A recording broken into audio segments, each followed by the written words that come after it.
What up, y'all? Today I'm going to be going over what I actually made last year in the first 6 months of work. It was only 6 months because I started in July of 2019. I'm also going to go over how I paid off all of my student loans within those first 6 months. So Dave Ramsey, get ready. You're about to eat your heart out. So let's start off with the income. My total income for the entire year was $46,715. Now, if you saw one of my previous videos, you know that's a little bit more than I should have made in 6 months. My offer letter was for $60,000 a year. So if I only work 6 months, you'd expect that to be $30,000. The reason it's more is one, I negotiated for a $10,000 relocation bonus. So I kept all of that $10,000 in my pocket. And then also, I worked a lot of overtime over those 6 months. And there was 2 months where I was sent out for training to Chicago. And in those 2 months, I was getting a 12.5% shift differential. So that'll account for $30,000, $10,000 bonus, that's $40,000, and then the rest of that, almost $7,000, comes from overtime. Now you'll see here too that I have two different incomes.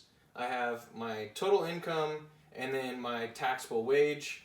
Those are different just because I was allocating 5% of my income to a 401k. So that's why you kind of see a difference there. And then also, although I made that $44,000, I didn't see all of that into my bank account because of taxes. And we'll go over how much exactly was taken out of my paychecks right here. Federal, you can see $7,675 was taken out. Social Security, $2,896. And Medicare, $677. And that totals out to be around $11,248 total. Now, I didn't do the calculations on that, but just roughly looking at that, that looks to be about a 25% tax rate. So after I get those taxes, I can adjust my net income for the year by taking out the taxes from my taxable wage, and it totals out to be $33,141. On top of that, I also had living expenses, but I had very low living expenses because two of the months I was living out in Chicago where the company paid for literally everything. They paid for food, they paid for travel, they paid for anything I wanted. It was on the company card. And that was just so we could get training out there and prepare for startup at the location I'm at. So then outside of that, I was lucky enough to be able to live with my parents, and they helped me out a lot. And so I didn't really have a lot of expenses. The only expenses I had were for my car and gas, which roughly estimating was about $150. I also had food and drink expenses, and that's mostly just going out with friends and also buying any extra food that I wanted to have at home. So that comes out to roughly about $150 as well. And then random expenses like gifts or anything that popped up that I needed to buy, like maybe new dress pants or something like that. $150 there too. So that totals out to be about $450 a month.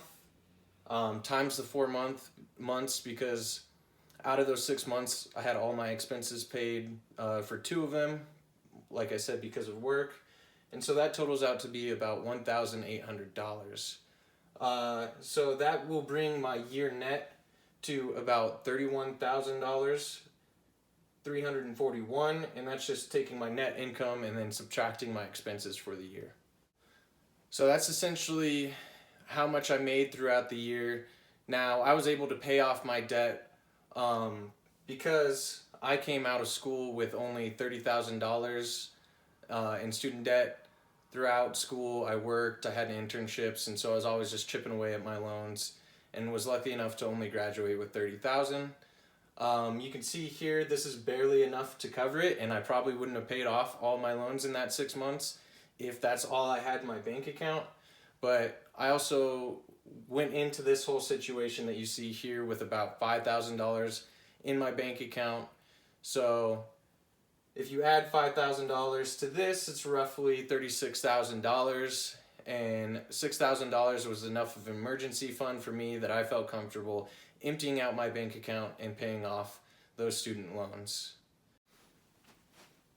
So I hope that gives you good insight to kind of how I went about chipping away at my debt and how I was able to save enough to pay it off within the first 6 months. Now, is Dave Ramsey's way of going at finances the best? That's for you to decide. You need to read some books and figure it out. I'm very adverse to having any negative side effects, so being able to get rid of anything that I owe makes me feel better and makes me feel more stable. So that's why I chose to chip away at my debt as quick as possible rather than throwing that money into investments or buying a house immediately. Although those may get better returns, I would much rather protect myself from any negative side effects of having debt. And so that's why I kind of chose to go that route.